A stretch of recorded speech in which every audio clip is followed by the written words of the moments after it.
Bom dia, bom meio-dia. Espero que todos estejam bem.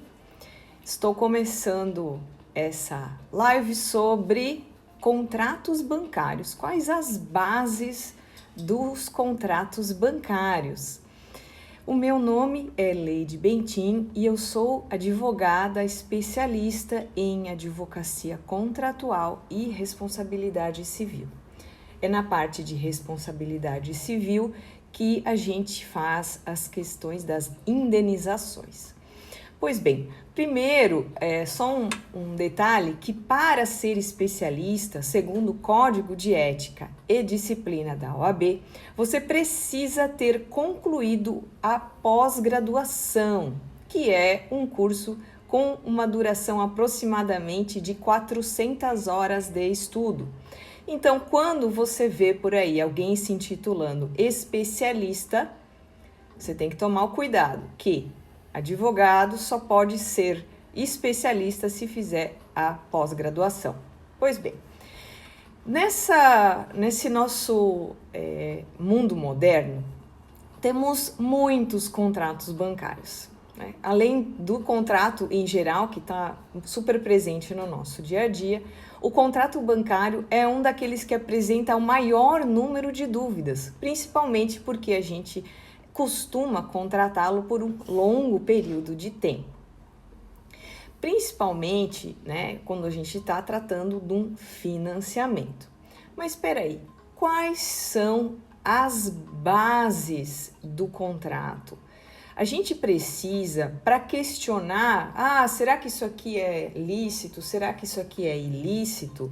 Será que essa atitude aqui dessa instituição financeira, ela é correta ou incorreta? Para isso, a gente precisa entender da onde que vem essa questão dos contratos. Pois bem, eu preparei aqui algumas, como se fosse uma aula sobre as bases do contrato, porque o meu objetivo aqui é justamente falar para quem não fez o curso de Direito, para quem tem aí no seu dia a dia a necessidade de lidar com esses assuntos, mas que não se formou em Direito, ou seja, quem se formou em Administração, quem é profissional liberal. Então, a gente está fazendo esse trabalho como um trabalho de conscientização, para que assim, com a divulgação, né, do conhecimento jurídico, as pessoas possam fazer melhores negócios. Pois bem, eu preparei essa aula, né, uma mini aula sobre contratos, começando com os fundamentos. O que são fundamentos?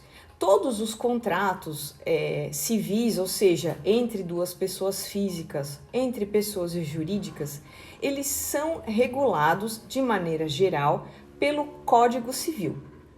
O Código Civil é aquele que vai determinar quais vão ser os requisitos, ou seja, o que precisa ter num contrato para que ele seja considerado legal.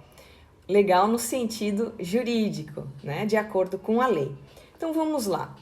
O contrato ele precisa ter 3 requisitos básicos. A lei fala em agente capaz, objeto lícito e forma prescrita ou não defesa em lei. Mas meu Deus, Leide, essas palavras são super complicadas. São mesmo. O que acontece? O agente capaz, que seria o primeiro requisito para um contrato, quer dizer que você precisa estar de livre e espontânea vontade no sentido de ser capaz, ou seja, você não está impedido de qualquer jeito, né? Você é uma pessoa lúcida, não é menor de idade, ou seja, você está em plena capacidade física e mental, capacidade mental para fazer aquele contrato. Tanto é verdade isso que, por exemplo, uma pessoa analfabeta é plenamente capaz de contratar. Ela apenas precisa ter esse auxílio no momento da leitura e da assinatura. Também podem contratar, além dos analfabetos, podem sim ser contratados por vários meios. né? O meio não significa que seja inviável, basta que seja utilizado uma forma de prova de que aquela pessoa efetivamente está capaz para aquele ato. Isso a gente precisa ter muito essa questão da capacidade, por isso que se fala ali, né, normalmente no contrato escrito, vocês têm lá a qualificação, que seria o seu nome completo, o seu estado civil, a profissão, o número do seu RG, do seu CPF, o seu endereço, para comprovar que você é você mesmo, ou seja, que você é capaz de fazer aquele contrato. Esse requisito ele é tão especial, parece tão bobo, mas ele é tão especial, por quê? Porque se, por exemplo, alguém roubar os seus documentos, você não sabe, ou clonar, como acontece muito, ou a pessoa tem acesso à sua informação e usa essa informação para ir lá fazer um empréstimo por telefone, fazer fazer qualquer tipo de contrato, uma compra no seu nome, e aí a pessoa está usando os seus dados, mas não é você que está contratando, ou seja, falta um requisito essencial do contrato. O segundo requisito essencial é o objeto. O que é o objeto do contrato? No contrato bancário, ele vai ter alguns objetos, que vai ser o quê? Vai ser o empréstimo, vai ser o financiamento, vai ser o desconto de título. Mas na nossa vida cotidiana, o que mais acontece são os contratos de compra e venda, o contrato de prestação de serviço. Então, você tem aí uma série de objetos possíveis. Então, no direito, o objeto não significa necessariamente esse copo d'água aqui. Objeto é aquilo que está sendo contratado. Por exemplo, no contrato de compra e venda do imóvel, o objeto é o imóvel. Então, você tem que descrever esse imóvel da melhor forma possível. É a compra e venda de um carro, você precisa descrever todos os detalhes do carro, né? O chassi, tudo bem certinho, a placa, para que esse contrato seja válido. Por exemplo, deixa eu ver um outro exemplo aqui, prestação de serviço. O que mais dá problema realmente é a prestação de serviço, porque normalmente a descrição não é boa. Então, se a descrição não é boa, se presume que está tudo incluído. E aí que eu falo até para os meus clientes, principalmente de informática, né?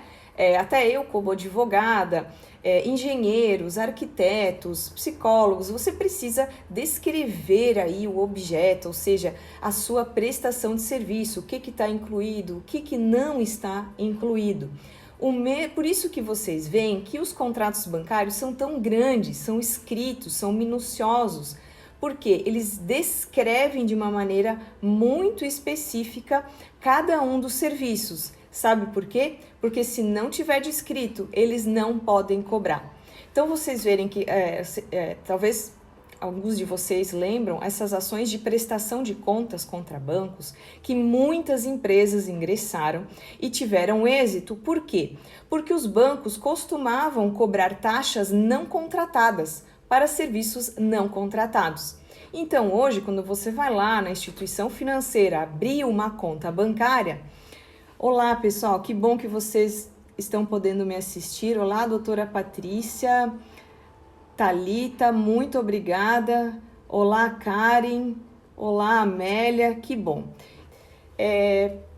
Então, assim, quando vocês vão no banco, né, ou um empresário fecha um contrato bancário, ele precisa estar totalmente descrito e o respectivo preço.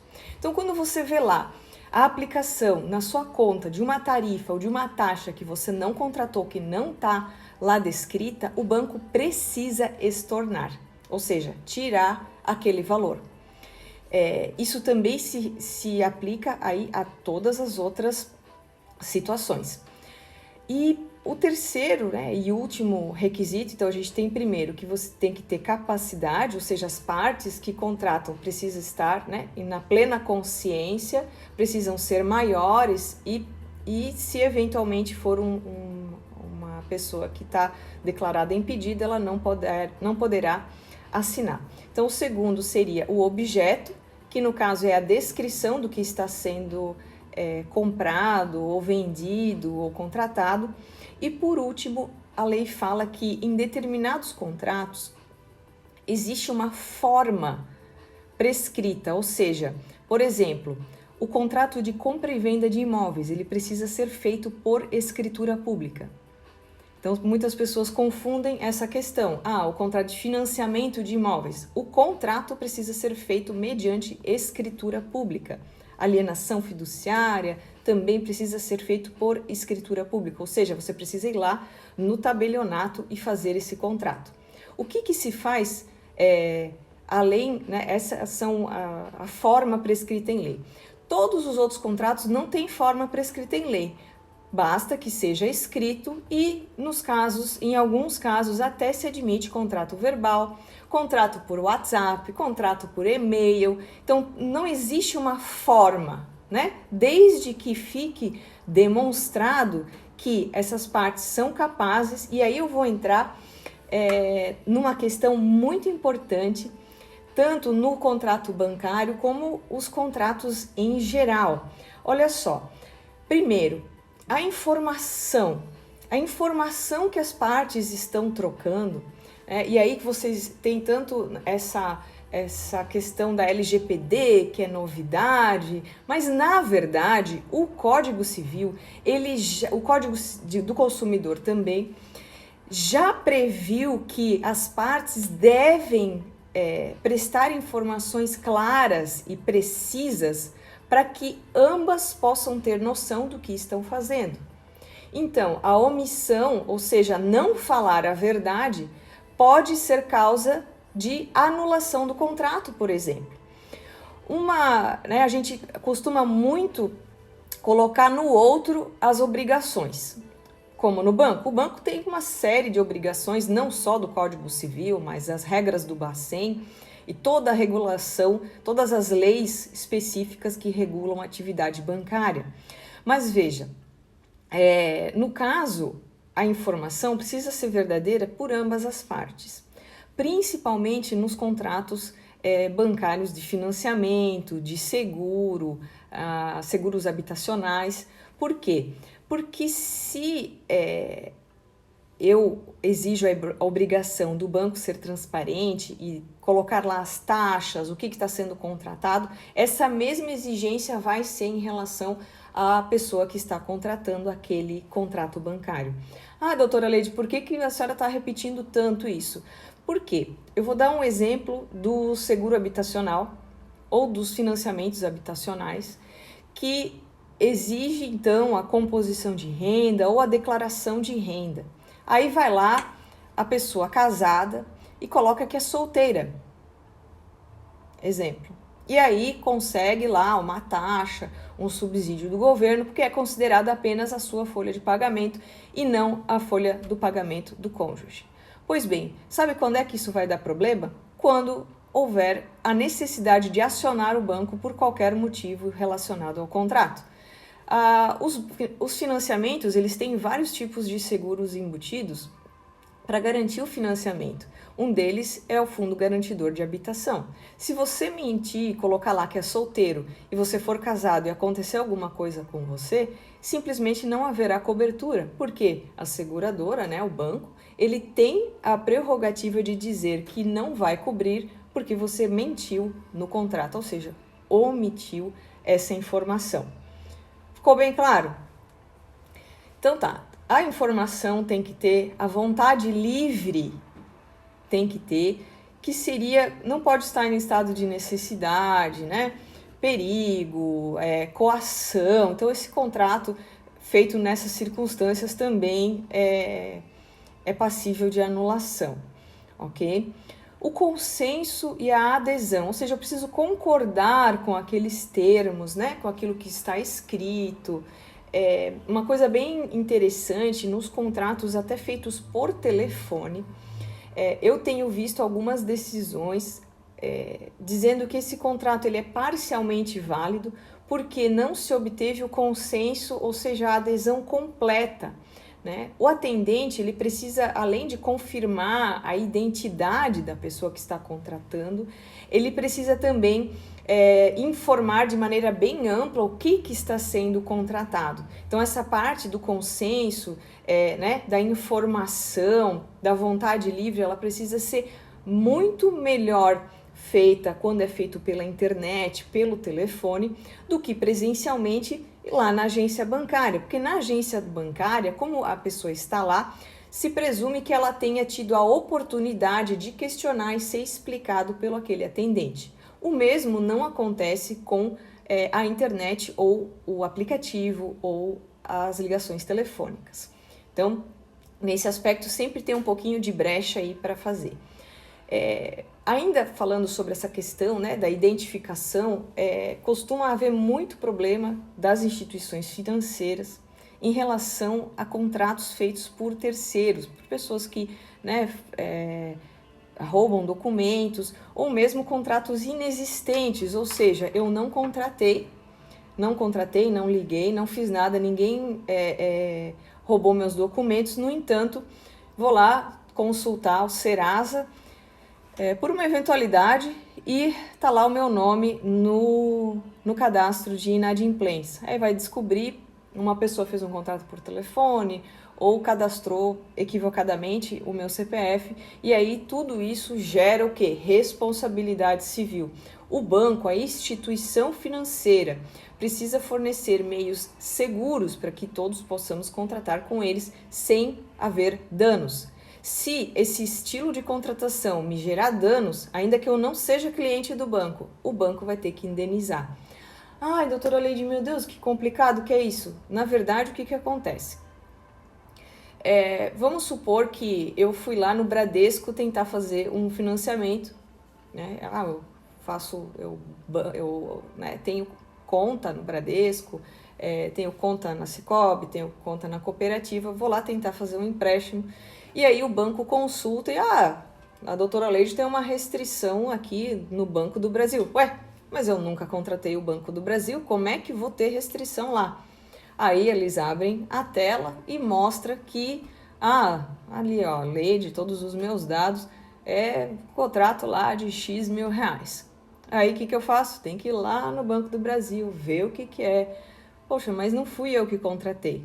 Então eles têm que abrir uma sindicância, então tudo isso aí gerou para mim um extremo abalo. Imagina para uma pessoa comum, você está ali no seu dia a dia e aí você nem sabe que você está inscrito, né, no Serasa e no SPC. Então, nesses casos, é um problema de fundamento do contrato bancário. Ele não tem fundamento. O fundamento do contrato bancário, como eu já disse, é a vontade livre, é a capacidade plena. Então, você tem que ter aderido ou ter feito consenso para aquele serviço, para aquela contratação daquele serviço, ok? Se vocês tiverem, por gentileza, tá? Eu tô falando meio rápido, mas fica bem à vontade para fazer alguma colocação. Às doutoras que estão aí, agradeço ao prestígio. Se puder contribuir com alguma coisa, a gente sempre agradece. Bom, vamos lá. Então, o problema de uma contratação dessa é que, como eu falei, qualquer tipo de contrato, principalmente o contrato bancário, ele tem que ter o consenso, a capacidade das partes. E quando isso não existe, esse contrato, né, ele é nulo, ou seja, ele não deveria nem existir. E se isso causou danos a alguém, esses danos têm que ser indenizados. Então, quando a gente vai lá e descobre que está inscrito num cadastro de inadimplentes por uma dívida que não fomos nós que contraímos, ou seja, não fui eu que contratei, não foi, né? Acontece muito e infelizmente empréstimos consignados. Então, assim, o aposentado, principalmente, né, acaba às vezes tendo desconto ali de 10, 12, 15, 20 reais por mês, ele nunca descobre, não vai atrás. Aí quando algum neto, né, o filho vai lá, pô, mãe, mas tu tás aqui, ó, empréstimo consignado, mas como assim? Então isso é ilegal.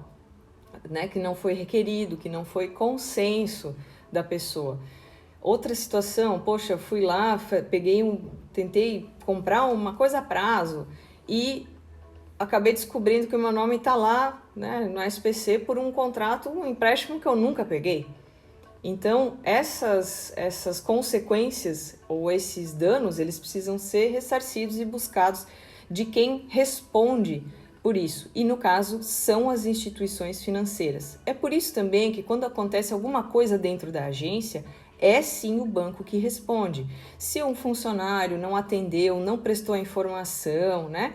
Você fez uma solicitação, a solicitação não foi encaminhada para frente. Então, todas as atitudes que ocorrem dentro da agência, dentro do ambiente virtual do banco, também é considerado agência. Então, tudo isso, a gente tendo essa ciência, você vai percebendo que a responsabilidade do banco é toda do banco. Eles tentam sempre colocar a questão da informação como sua, e é sua mesmo. Você deve prestar as informações de maneira correta para que você também possa exercer na plenitude todos os seus direitos. Vamos lá. Então, eu estava falando aqui de contrato, já dando uma pincelada nos contratos bancários, mas o que é exatamente um contrato bancário? Por definição legal, o contrato bancário, ele, numa das pontas, está uma instituição financeira. Então, bem simples. O que é contrato bancário? É um contrato que em uma das pontas, né, em uma dos vértices está uma instituição financeira. Banco, cooperativa, principalmente, né, agências de fomento, todas aquelas agências de investimento também estão nessa categoria. Quais são os principais? Que eu vou aqui só dar que nem eu falei antes, é uma pequena aula. Então, contrato de conta corrente, contrato de cheque especial, contrato de empréstimo pessoal com ou sem garantia, contrato de financiamento imobiliário com ou sem alienação fiduciária, contrato de financiamento de veículos com alienação fiduciária. Nem tem mais o leasing, se vocês for perceber, porque o leasing se mostrou meio em desuso. Contrato de consórcio de bens imóveis ou móveis, contratos de adiantamento de câmbio, contrato de descontos de títulos. Então, assim, tem uma infinidade de contratos, e eu coloquei aqui para vocês alguns exemplos.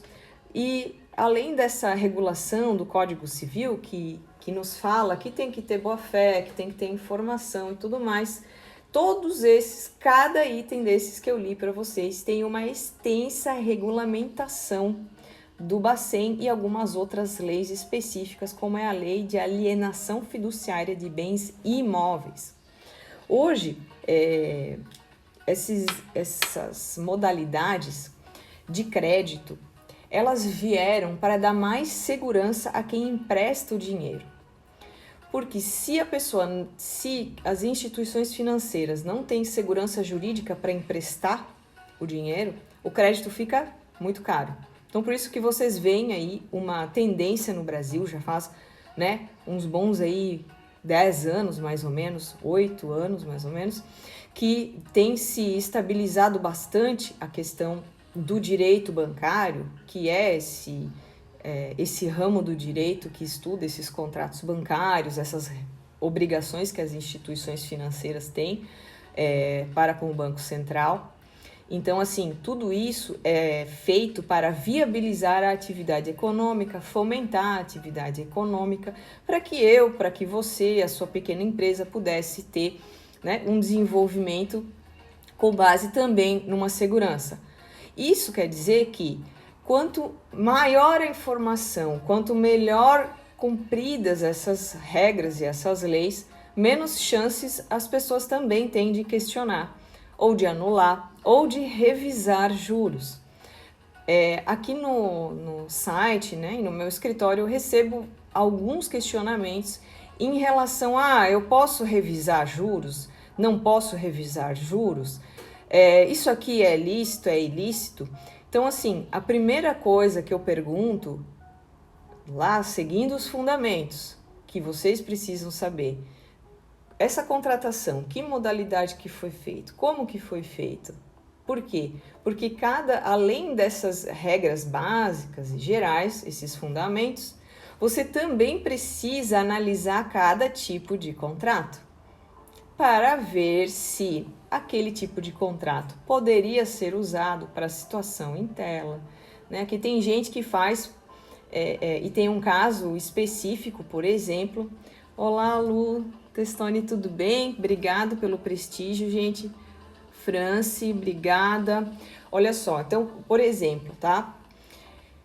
A questão da escolha do contrato, ela é muito interessante porque cada contrato tem a sua especificidade, ou seja, a sua lei específica. Então, o contrato de alienação fiduciária de bens imóveis, ele serviu para a aquisição de imóveis próprios, ok, né, para uso. Agora, se eu desvirtuo, ou seja, eu manipulo esse contrato para, na verdade, disfarçar um contrato de desconto de título ou de adiantamento, né, ou de um empréstimo, ou de empréstimo para capital de giro, então eu vou estar desvirtuando, ou seja, eu vou desconsiderar toda aquela lei de alienação fiduciária para então aplicar a lei da operação efetivamente realizada.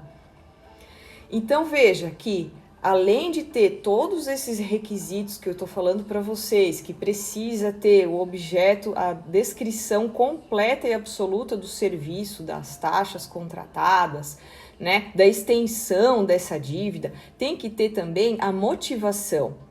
Por quê? Porque senão isso vai prejudicar o objeto do contrato, vai prejudicar a minha vontade efetiva. Porque se a minha vontade efetiva era pegar um empréstimo de capital de giro, então eu não posso fazer uma alienação fiduciária daquele jeito. Eu preciso usar a lei específica que tem sim como garantia a hipoteca, né, ou a própria alienação fiduciária, mas o contrato em si é um contrato de empréstimo. Então essas operações financeiras, elas estão ficando cada vez mais complexas, só que, por outro lado, o interessante é que sempre volta na mesma situação. Você foi informado, né? Você estava livre, consciente daquele negócio, então você não vai poder questionar. E hoje, por que vocês assinam tanta coisa quando vai no banco, né? Porque eles estão querendo provar lá na frente, né? Se tiver necessidade, eles vão ter como provar que você teve ciência de toda aquela contratação.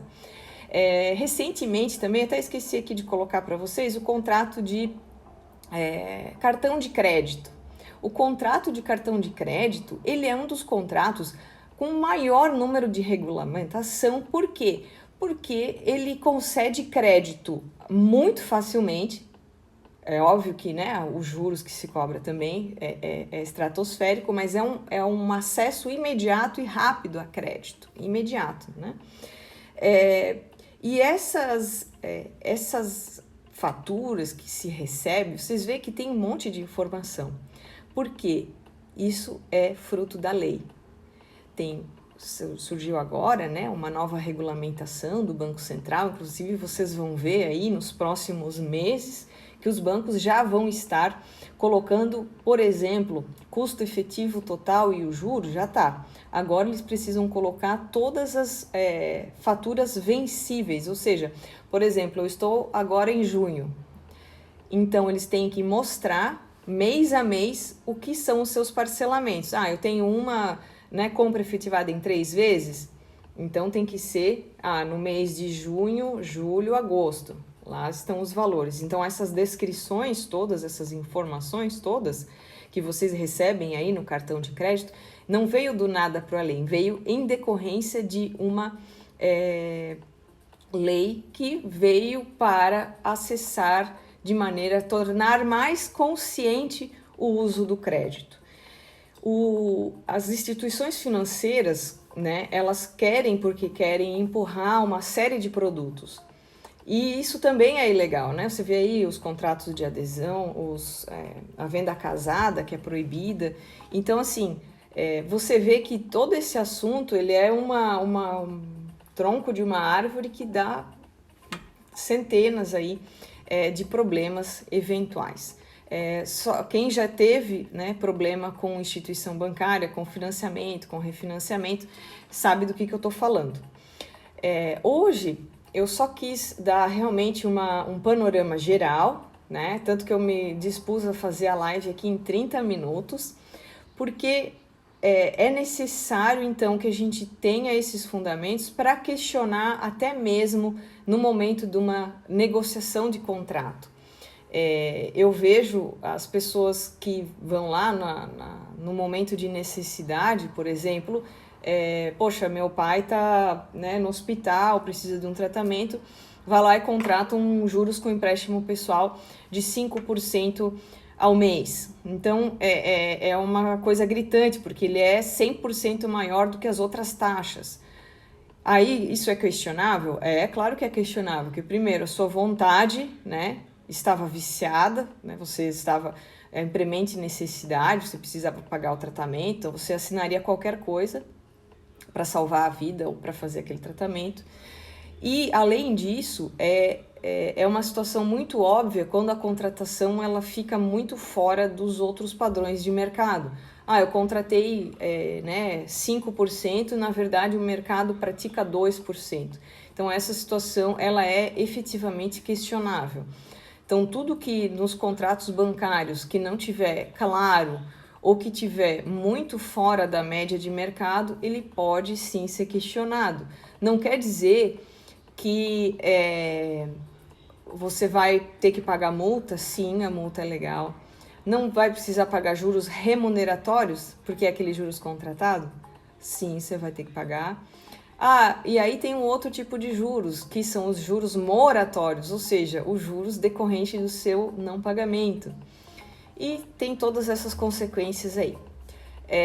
Por hoje eu fico por aqui. Muitas vezes as pessoas me procuram pelo direct porque essas perguntas elas são às vezes complicadas de se fazer para que todos vejam, então fico aqui à disposição pelo direct para suas perguntas.